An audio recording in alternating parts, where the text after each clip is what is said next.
जे तोहरा द्वारे माथा नवावे, मैया ओकर भाग जगावे। मुखड़ा मैया के अचरा में सुख बापार, रोआ बिना सुना लागे संसार। जय माता दी के गूंजे पुकार, भर दम मैया सबके भंडार।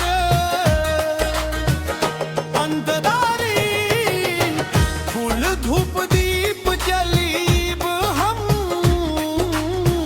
प्रेम से तोहरे गीत जलगीब हम।